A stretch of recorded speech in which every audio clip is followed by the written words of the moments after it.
Finally আমাদের দুটো ফুটফুটে বেবি রানিমা সোনামা এক ক্যামেরাতে। দীর্ঘদিন ধরে ভিডিওতে আমি বলেছি তিনটে বেবিকে একসাথে দেখতে চাই, এরা তারপর দেখিয়ে দিল, ভালো লাগলো। রানিমা এখনও দুর্বল, রানিমাকে অনেক কেয়ার করতে হবে। সব বাচ্চা একরকম হয় না। শাহরুখকে বলছি, তামিমকে বলছি, রোহন সোনামাকে নিয়ে সেজে গুজিয়ে ঘুরতে বেড়াচ্ছে, তার মানে যে তোমরা এখনই সেটা রানিমার কাছে এক্সপেক্ট করবে সেটা নয়। ওর অবস্থাটা সত্যি খুব খারাপ। আমার রানিমার মুখটা, রানিমার কান্নাটা দেখলে না আমার ভীষণভাবে বুকটা ফেটে যায়। তাহলে তোমরা বলছো সোনামাকে দেখে হয় না, সোনামাকে দেখে হয়? সোনামা কিন্তু একটা জায়গায় সেটেলড হয়ে গেছে। ও কিন্তু রোহনের কাছে এসে এখন অনেক কিছু ভুলে গেছে। সময় হয়তো লেগেছে সময়, কিন্তু ভুলে গেছে। ও এখন জানে আমার প্রাণ বলতে রোহন। তাই জন্য রেঞ্জির সঙ্গে যখন রোহন বাইরে চলে গেছিল তখন কিন্তু সোনামা মারাত্মক কাঁদছিল, বুক ফাটা কান্না, সেগুলো দেখা যাচ্ছিল না। আর রানিমা কাঁদে, আর রানিমা যে মা বলে না, এই শব্দটা চ্যাট করে আমার বুকের মধ্যে লাগে যে কোথায় মা, কোথায় ঠাকুমা, কোথায় কি। বাচ্চাটা একদম ভাবছে যে এরা কারার, বয়সটা রানিমার বড্ড ছোট। এই বয়সে বাচ্চার কীভাবে থাকা উচিত, কোথায় থাকা উচিত। তাও ভালো লাগলো শাহরুখের মা ওকে ডাক্তারখানায় নিয়ে গেছে, ডাক্তার দেখিয়েছে। বাচ্চাটিকে ভীষণভাবে এখন টেক কেয়ার করতে হবে, একটু অধৈর্য হলে চলবে না। দায়িত্ব যখন নিয়েছো তোমরা, ওকে টেক কেয়ার করতেই হবে। সোনামা কন্টিনিউয়াস হাসছে, আর রোহনের চ্যানেলে ম্যাক্সিমাম আমি দেখলাম সোনামাকে কিউট লাগছে, সোনামাকে সুন্দর লাগছে একদম। সেখানে অনেক ভিউয়ার্স, তোমরা রানিমার কথা কী করে ভুলে গেলে জানি না। তোমাদের তো লেখা উচিত, দুটো বাচ্চাই খুব কিউট, খুব দু একজন লিখেছি দুটো সুন্দর বাচ্চাকে দেখতে পেয়েছি, খুব হাতে গোনা কয়েকজন। আমি অনেক কমেন্ট বক্স চেক করেছি। এই জায়গা থেকে বললাম বাচ্চাদের মধ্যে কোনো বিভেদ হয় না। রানিমা ভীষণ অসহায়, এখন তো ঠিক আছে, ভীষণ কষ্ট করেও এসছে এই কটা দিন, ভীষণ কষ্ট করেছে। ওর মুখটা দেখলে না আমার চোখ পেটে জল চলে আসে যখন ও কাঁদে। ওর ভিতরে একটা কষ্ট, অসুস্থতা, শরীরে সবসময় দেখবো একটা যেন ছ্যান ছ্যান ছ্যান ছ্যান করতে থাকে। কিছুই ও বুঝতে পারছে না। সোনামা যেরকম খুব হয়ে গেছে, স্মার্ট হয়ে গেছে, সোনামা ক্যামেরার সামনে চটচট করে আসছে, বাইট দিচ্ছে, বুঝতে পেরে গেছে একটু তো বড় হয়েছে, অনেকটাই বড় হয়েছে। বড় সাথে সাথে অনেক কিছু পাল্টাবে। তো রানিমার মধ্যে এখনও সেই জিনিসটা আসেনি। আমি খুব আশা করেছিলাম দুটো বাচ্চা একসাথে থাকবে, হাসবে, একবারও সেই হাসি মুখটা দেখতে পারলাম না।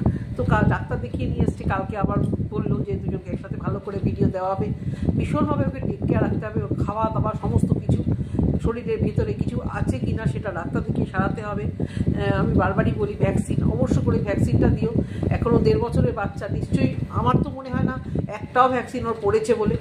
বারবারই তোমাদের ট্যাগ করছি এই বিষয়ে, তোমরা একটু কিছু বলো, তোমরা কি ভ্যাকসিন দিচ্ছ? ভ্যাকসিন, তারপরে যখন আস্তে আস্তে বড়ো হবে এডুকেশন, প্রপার এডুকেশন। শুধু নিয়ে ভিডিও করলাম, আনন্দ করলাম, এটা নয়। এনেছো যখন দায়িত্ব নিয়ে তোমাদেরকে ওদের 100% ওদের ঠিকঠাক করে মানুষ করতে হবে। তামিম হয়তো কাঁদতো, সেও কান্নাকাটি করতো আগে, মাঝে মাঝেই কাঁদে। সব বাচ্চা একরকম নয়। আমাদের এই দুটো বাচ্চা, কেউ বেশি কেঁদেছে, কেউ কম কেঁদেছে, কেউ রাত্রে ঘুমিয়েছে, কেউ দিনে ঘুমিয়েছে। এক একটা বাচ্চার সাইকোলজি, এক একটা বাচ্চার সমস্ত কিছু আলাদা। ওর এখন ভীষণভাবে একটা নরম কিছু, বকলে তো হবেই না, নরম কিছু সবসময় ওর তালে তালে চলা, একটা ভীষণ খুশি দেওয়া, যাতে ও সব কিছু ভুলে যায়।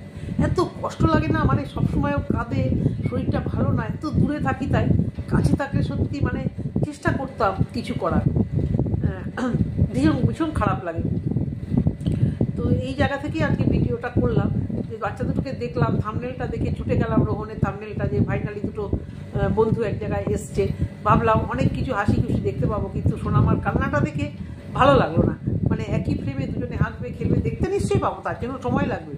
প্রায় না আমি বলবো এই বাচ্চাদের সঙ্গে দেখা সাক্ষাৎ করাও, মেশাও, চিনতে পারো। আমি তো সেটাই বলবো যে সোনামাকে এখন জগতের অনেকের সঙ্গে মেশাও, যারা ওকে খুব ভালোবাসে। ঘুরতে নিয়ে বেরোচ্ছ, সোনামা রানিমাকে নিয়ে ঘুরতে বেরো, সোনামাকে রানিমার বাড়িতে নিয়ে যাও, একটু খেলাও ধুলাও, আস্তে আস্তে বাচ্চা বুঝতে পারবে যে এটা আমার সেটেল জায়গা, এটা আমার নিশ্চিত ভরসার জায়গা। ও কাজ যে ও ইনসিকিউর ফিল করছে, শরীরে তো একটা কষ্ট হচ্ছে, সেই জায়গা থেকে ও একটা ইনসিকিউর, একটা লোকেশনটা ও যে চেনা জায়গা, চেনা পরিচিতি, সব কিছুর থেকে বেরিয়েও এসছে। কীভাবে চুপ করবে বলো তো? আমাদের কীরকম লাগে বলো তো? হট করে একটা জায়গা থেকে একটা জায়গায় যারা সেটেল হয়ে যায় চাকরি ক্ষেত্রে বা কিছু ক্ষেত্রে, তখন আমাদের মন বসাতে অনেক সময় লাগে। আমরা বড়, আমরা হয়তো হাউগাউ করে কাঁদতে পারি না, কিন্তু আমরা ভেতরে ভেতরে কাঁদি। আমরা মেয়েরা যখন অত বড় হয়ে আমাদের শ্বশুরবাড়িতে আসি, তখনও কিন্তু আমরা কাঁদি, সবাইকে ছেড়ে আজকে চলে আসতে হবে। সেক্ষেত্রে এই বাচ্চাটা কেন কাঁদে বুঝতে পারছো না তোমরা। আমরা হয়তো ভাবছি যে ও ওখানে খারাপ ছিল, কিন্তু বাচ্চাটা ভাবছে আমি তো ভালো ছিলাম, আমার চেনা ঠামি ছিল। যাই হোক, মনবাদ্রিক ফ্যানবাদ্রিক যা আমাকে ছেঁড়া জামা পরিয়ে রাখো, কিন্তু আমার এইগুলো জন্মের থেকে আমি দেখছি এইগুলো আমার চেনা লোক। এই যে একটা জায়গার উপর যে ওর একটা টান, সেখান থেকে ওকে এখান থেকে নিয়ে আসা হয়েছে। হার্ডলি 1 মাস হয়েছে কিনা সন্দেহ, হয়তো মেবি হয়েছে হয়তো 1.5 মাস হয়তো হয়েছে। এখন অনেক সময় লাগবে। এই ধৈর্যটা একদম হারালে চলবে না। আমি জানি শাহরুখ, তামিম, তোমাদের সেই ধৈর্য আছে। তোমরা যেভাবে বাচ্চাগুলোকে এনে বাড়িতে রাখছো, এগুলো যতটা দেখতে সহজ লাগছে না, মুখে যতটা বলতে সহজ লাগছে, এই যুদ্ধ কিন্তু বিশাল যুদ্ধ। চট করে একটা বাচ্চাকে নিয়ে এসে আমি বাড়িতে রাখছি, একদম মানে ছোট, একদম মানে লেদা বাচ্চা যাকে বলে, এগুলো পেছনে খাওয়ানো দাওয়ানো, পটি করানো, অসুখ হলে ডাক্তার দেখানো, প্রচুর খাটনি, প্রচুর দায়িত্ব। তোমাদের বয়সী ছেলেরা রকে বসে আড্ডা মেরে ঘুরে তাস পিটিয়ে নেশাবান করে নিজেদের সময় অতিবাহিত করছে, আর তোমরা এই ফুটফুটে বাচ্চাগুলোর কাছে আছো। আমি যেটা অন ক্যামেরাতে দেখছি, অফ ক্যামেরাতে আমি দেখছি না, আমি অন ক্যামেরাতেই বলছি কত দায়িত্ব নিয়ে তোমরা আজকে এই জিনিসটা করছো। এটাকে কি সেলুট জানানো উচিত নয়? 100 বার উচিত। খুব ভালো লাগছে, আরও ভালো লাগবে খুব ভালোভাবে যদি সোনামাকে, রানীমাকে যবে আমি উৎফুল্লভাবে হাসতে দেখবো। আমি হাঁ করে তাকিয়ে থাকি, তীর্থের কাক কী যেন পিপাসার পেলে কাক যেরকম, কী বলে, তৃষ্ণার্ত কাক যেরকম তাকিয়ে থাকে হাঁ করে, যে কখন একটু ওর মুখে হাসি দেখবো। হাসলেই মনে হয় এই তো খুশি হয়েছে। আর সব কাঁদলে প্রচণ্ড কষ্ট হয় যে ওর কি পেট ব্যথা করছে, ওর কি শরীর খারাপ লাগছে, ওরা ঠিকঠাক করে রাখতে পারছে তো। এই একটা জিনিস আমার ভীষণ খুব সুন্দর মানে জায়গার মধ্যে থাকে, কিন্তু ওরা ওইসব বাচ্চারা তো ওইসব জায়গাপত্র কী বোঝে, আমার একটু সন্দেহ আছে। যেটা দরকার ওদের একদম প্রপার একটা চেনা মুখ, একটা ভরসার জায়গা, ভরসার মুখ, সেটা যখন থেকে পেয়ে যাবে, ও বুঝতে পেরে যাবে, হয়তো ওটা ভালো লাগবে না। কারণ ভীষণ কষ্ট করেছে সোনা মা, মানে ওর জন্ম পর থেকে ও মারাত্মক কষ্ট করে এসছে। সঙ্গে আমাদের রানীমা, সঙ্গে আমাদের সোনা মা। কিন্তু সোনা মা রোহনদের বাড়িতে স্বাচ্ছন্দ্যের সাথে খুব ভালোভাবে, যেহেতু সেইভাবে আছে, মানে সেইভাবেই রেখেছে। ও আগের ওই লাইফ ও একদম ভুলে গেছে। ও এখন সমস্ত কিছু হচ্ছে আমার রোহন ভাই।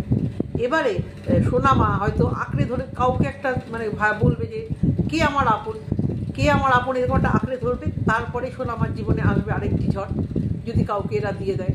আমার যেন মনে আসছে না যে আর কত কষ্ট করবে একটা 1.5 বছরের বাচ্চা, ওর উপর থেকে আর কত ঝড় যাবে। কেন যে মানে মানুষ এরকম হয়, মানুষের কপাল এরকম নিয়ে জন্মায়, আর কত কষ্ট আর কত দুঃখ ওর কপালে, জানি না, আমি বুঝতে পারছি না কী হবে। যাই হোক, যেটা হবে ভালোই হবে। এখন তো ভালো থাকুক রোহন, শাহরুখ এবং তামিম, ওরা ভীষণ ভালোভাবেই ওকে রাখার চেষ্টা করছে। আশা করি শাহরুখের মা শাহরুখকে যখন মানুষ করে বড় করে তুলেছে সুশিক্ষা দিয়ে, আশা করি এখন যে কদিনই থাকবে সোনা আমার দিকেও টেক কেয়ার নেবে। শুনে খুব ভালো লাগলো যে শাহরুখের মা ওকে ডাক্তারখানায় নিয়ে গেছিল। খুব ভালো থাকুক সোনা মা, রানীমা দুজনেই। হাসি মুখ আমরা দেখতে চাই, দুজনে ক্যামেরার সামনে বল নিয়ে হোক, এই নিয়ে হোক খেলবে, এটা আমরা খুবভাবে দেখতে চাই। ওটা হবেও, এই রানীমা সোনামা মাঝে মাঝে যদি ওরা একসঙ্গে থাকে, এই জিনিসটা হবে, ওদের মধ্যে দেখা হবে, সব কিছু হবে। আর কোনো কুনজর না পড়ে। ভালো থাক সোনামা, রানীমা, ছোটো তামিম, সবাই ভালো থাক, এটুকু আশা করে। আর তোমাদের অনেক ভালো হোক, তোমাদের চ্যানেল আরও বাড়ুক, তোমাদের ভিউজ আরও হোক, এটুকুই বলে ভিডিওটা আজকে শেষ করলাম। আশা করছি তোমাদের ভালো লাগবে। যদি ভালো লেগে থাকে